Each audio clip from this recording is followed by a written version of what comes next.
ሰላም ጤና ይስጥልኝ ክብራትና ክብራን የሄልዝ ኤዱኬሽን ቻናል ቤተሰቦች እንደምን አላችሁ? እኔ አለው እግዚአብሔር ይመስገን ደህና ነኝ። ዛሬም በጠቃሚና በአዲስ ፕሮግራም በድጋሜ ተገናኝተናል። በዛሬው የጤና ፕሮግራማችን ላይ የምንመለከተው እድሜያችን እየጨመረ በሚሄድበት ጊዜ ለጤናማ ኩላሊቶቻችን የሚሆኑ አዘውትረን ማጣት የሌለብንን ምግቦችን በዚህ ቪዲዮ ላይ እነግራችኋለሁኝ ማለት ነው። ይህ የጤና ትምህርት ታዲያ ለበርካታ ሰዎች እንዲሆን ሁላችሁም እንደተለመደው በቅንነት ላይክና ሼር ማድረጋችሁን በፍጹም እንዳትዘነጉ። ጥያቄያችሁን ደግሞ በኮመንት ላይ አስፍሩልኝ። በቀጥታ ወደ ጤና ትምህርታችን የማልፍ ይሆናል። በአሁኑ ሰዓት በኩሽናችን ውስጥ ካሉት ምግቦች መካከል አንዳንዶቹ ኩላሊቶቻችንን በዝምታ እየጎዱ እንደሆነ፣ ሌሎቹ ደግሞ ለብዙ ዓመታት እነሱን ለመጠበቅ እንደሚረዱ ታውቃላችሁ። ከ50 ዓመት ዕድሜ በኋላ ኩላሊቶቻችን በተፈጥሮ ብቃታቸው ይቀንሳል። ያው የጊዜ እና የእርጅና ሂደት ስለሆነ ማለት ነው። ቆሻሻን በዝግታ ያጣራሉ። ፈሳሾችን በተገቢ ሁኔታ የማመጣጠን አቅማቸው ይቀንሳል። እንዲሁም ለከፍተኛ ጨው፣ ስኳር፣ ለድርቀትና ለአካል መቆጣት ወይም ለኢንፍላሜሽን ይበልጥ ተጋላጭ ይሆናሉ። እናም አስፈሪው ክፍል ይህ ነው። ብዙ ሰዎች የኩላሊት ችግሮችን የማያስተውሉት ጉዳቱ ቀድሞውኑ እስኪበረታ ድረስ ምልክትን ስለማያሳይ ነው። ነገር ግን መልካሙ ዜና ይህ ነው።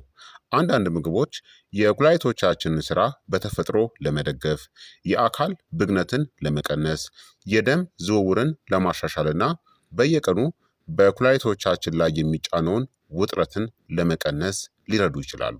በዛሬው ቪዲዮአችን ታዲያ ከ50 ዓመታችን በኋላ ለጤናማ ኩላሊት የሚሆኑ ምርጥ ምግቦችን እገልጽላችኋለሁ። እናም በትክክል ለምን እንደሚሰሩ፣ እንዴት በአግባቡ መመገብ እንዳለብን እናም የትኞቹን ስህተቶችን ማስወገድ እንዳለብን አብራራለሁ።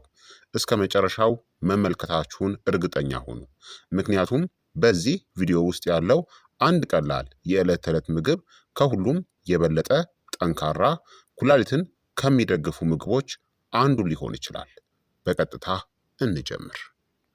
አንደኛው ምርጡ ምግብ ብሉቤሪ ነው። ሰማያዊ ፍራፍሬዎች፣ ጥቃቅን ፍሬዎች ግን ታላቅ የኩላሊት ጠባቂ ናቸው።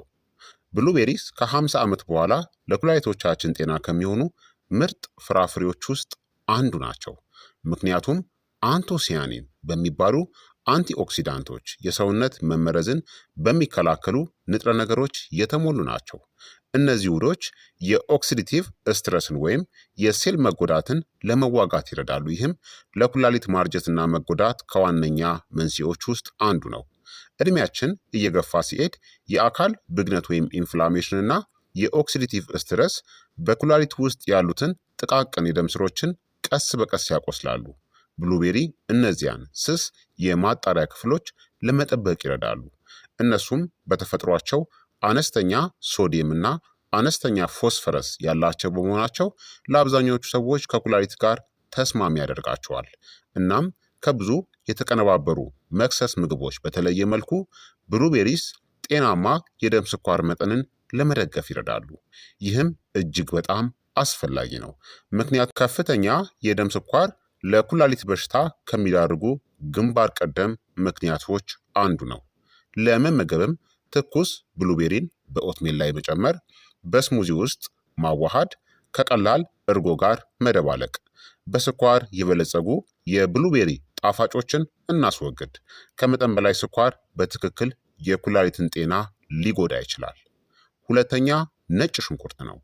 ከ50 ዓመት በኋላ ብዙ ሰዎች ከመጠን በላይ ጨውን ይመገባሉ። እናም ከልክ ያለፈ ጨው ደግሞ ለኩላሊት በጣም ከሚጠሉ ነገሮች አንዱ ነው። ምክንያቱም የደም ግፊትን ስለሚጨምርና ኩላሊቶች በበለጠ ኃይል እንዲሰሩ ስለሚያስገድድ ነው። ነጭ ሽንኩርት ኃይለኛ የሚሆነው በዚህ ቦታ ላይ ነው። ነጭ ሽንኩርት ያለ ሶዲየም ጣዕምን ይጨምራል። ነገር ግን ይህ ብቻ አይደለም። ነጭ ሽንኩርት የአካል ብግነትን ለመቀነስና ለደም ስሮች ጤና ለመደገፍ ሊረዱ የሚችሉ የሰልፈር ውህዶችንም ይዟል። ጤናማ የደም ስሮች ማለት የተሻለ የደም ፍሰት ወደ ኩላሊት ማለት ነው። አንዳንድ ጥናቶችም እንደሚያመለክቱት ነጭ ሽንኩርት ጤናማ የኮሌስትሮል እና የደም ግፊት መጠንን ለመደገፍ ሊረዳ ይችላል። እነዚህም በኩላሊት ጤና ጋር የተገናኙ ሁለት ዋና ዋና ምክንያቶች ናቸው። ነጭ ሽንኩርትን ታዲያ ለመጠቀም እንደተለመደው ነጭ ሽንኩርትን መጀመሪያ ፈጭታችሁ ወይም አድቅቃችሁ 10 ደቂቃ መጠበቅ አለባችሁ።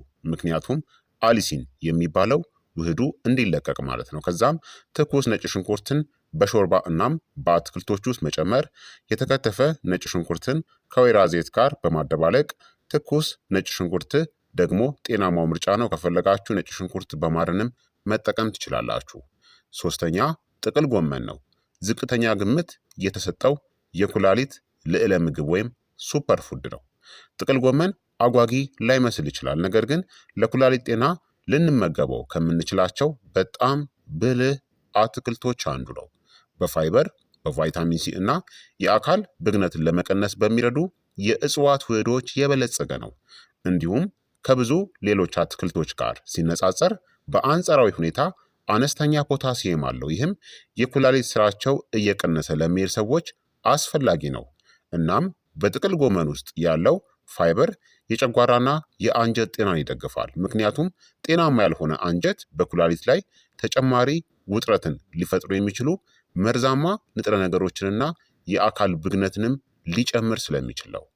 ጥቅል ጎመንን ለመመገብ ታዲያ በሰላጣ ውስጥ በጥሬው አድርጋችሁ በእንፋሎት ላይ ቀለል አድርጋችሁ በማብሰል ከወይራ ዘይትና ከነጭ ሽንኩርት ጋር አንድ ላይ አድርጋችሁ በሾርባ ውስጥ በመጨመርም መመገብ ትችላላችሁ። ታዲያ በጨውና በተቀነባበሩ ዘይት ውስጥ በጣም የተጠበሱ የጥቅል ጎመን ምግቦችን አስወግዱ። አራተኛ የስብ ወይም የፋት ይዘት ያላቸው ስባማ አሳዎች ናቸው። ፋቲ ፊሽ የምንላቸው ለኩላሊት ደም ስሮች ኃይለኛ ጥበቃን የሚሰጡ ናቸው። እንደ ሳልመን፣ ሰርዲን እናም ማካሬል ያሉ አሶች በኦሜጋ 3 ፋቲ አሲድ የበለጸጉ ናቸው።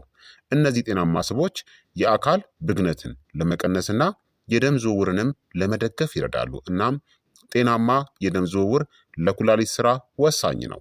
እናስታውስ፣ ኩላሊቶቻችን በየሰከንዱ ከሰውነታችን ውስጥ ቆሻሻን የሚያጣሩ በሚሊዮን የሚቆጠሩ ጥቃቅን የደም ስሮችን ይዘዋል። የደም ስሮች በእድሜ መግፋት፣ በከፍተኛ የደም ግፊት ወይም በስኳር በሽታ ምክንያት ሲጎዱ የኩላሊት ስራ ቀስ በቀስ ይቀንሳል ማለት ነው። ታዲያ ኦሜጋ ስሬዎች እነዚያን የደም ስሮች ለመጠበቅ ይረዳሉ። ምርጥ ምርጫዎች እንደ ሳልመን፣ ሰርዲን፣ ማካሬል እና ትራውትን ተጠቀሙ። በዘይት ውስጥ በጣም የተጠበሰ አሳ ወይም በከፍተኛ ሁኔታ ጨው የበዛበት የታሸጉ አሳዎችን አስወግዱ። አምስተኛው የወይራ ዘይት ነው። ኤክስትራ ቨርጂን ኦሊቭ ኦይል የምንለው ማለት ነው። ለሚያረጁ ኩላሊቶች በጣም ጤናማ ከሆኑ ስቦች ውስጥ አንዱ ነው።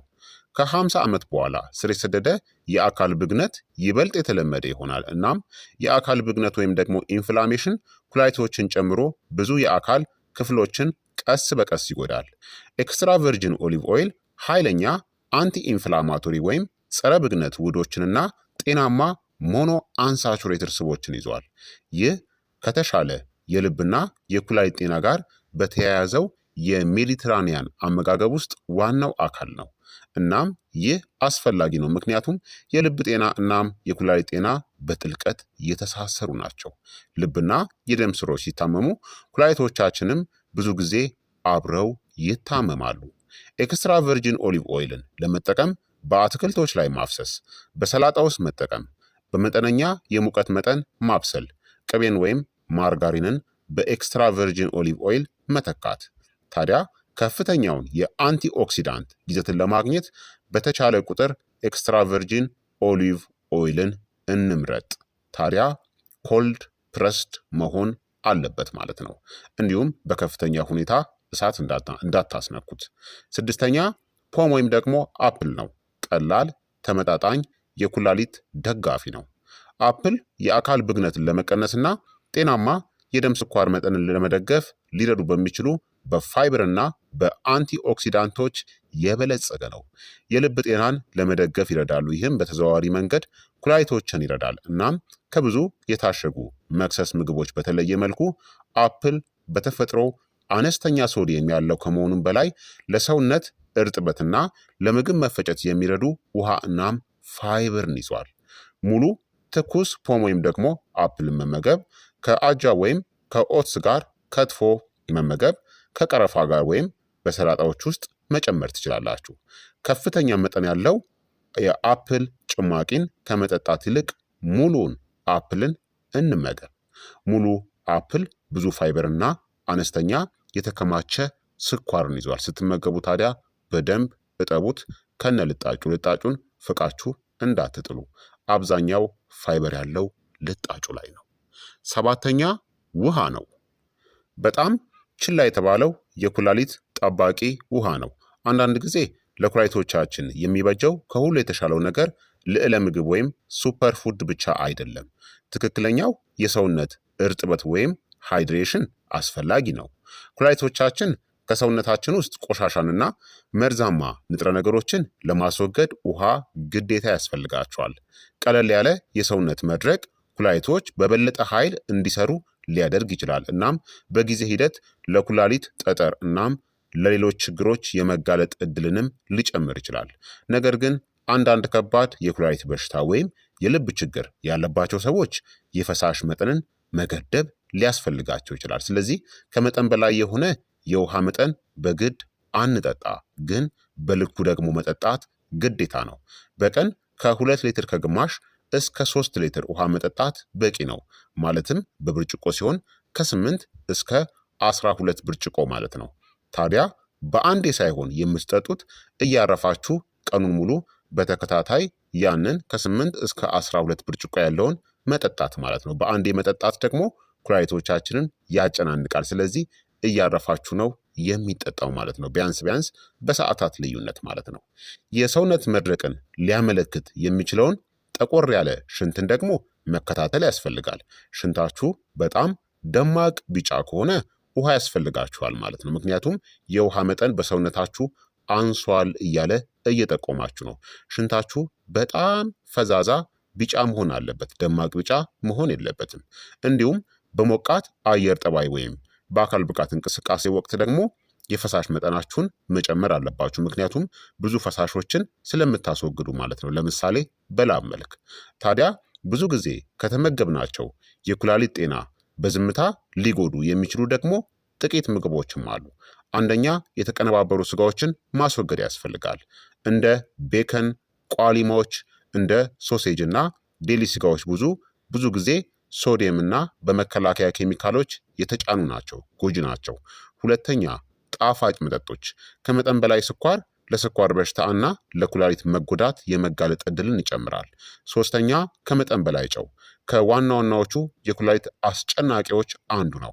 አራተኛ፣ በጣም የተቀነባበሩ ምግቦች እንደ የድንች ቺፕስ፣ ኢንስታንት ኑድል የምንላቸው የቀዘቀዙ ምግቦችና የታሸጉ መክሰስ ምግቦች ብዙ ጊዜ ኩላሊትን በሶዲየም እና በተጨማሪዎች ያጨናንቁታል። እነዚህን ማስወገድ ያስፈልጋል።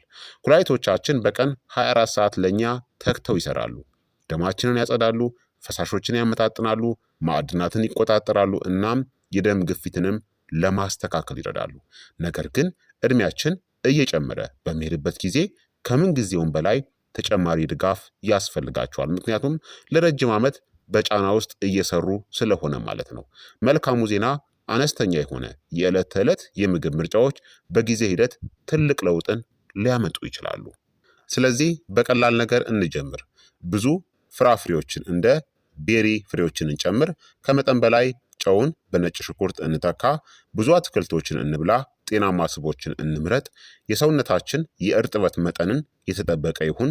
ምክንያቱም ዛሬ ኩላሊታችንን መጠበቅ ነገ ጉልበታችንን፣ ልባችንን፣ አእምሯችንን እናም አጠቃላይ ጤናችንን ለመጠበቅ ሊረዳን ይችላልና ማለት ነው። ታዲያ በዚህ ቪዲዮ ከተደሰታችሁ ለተጨማሪ ጤናማ የእርጅና ምክሮች ወይም ደግሞ ሌሎች የጤና ምክሮች ሰብስክራይብ ማድረጋችሁን እንዳትዘነጉ። እናም በኮመንት ላይ እስቲ ያሳውቁኝ። ከነዚህ ኩላሊትን ከሚደግፉ ምግቦች ውስጥ የትኛው ነው በአሁኑ ጊዜ በብዛት የምትመገቡት? መልሳችሁን እጠብቃለሁ። በቀጣይ የጤና ትምህርት እስከምንገናኝ እኔንም እናንተንም ቸር ያቆየን። መልካም ጊዜ፣ መልካም ቆይታ። ቻው ቻው።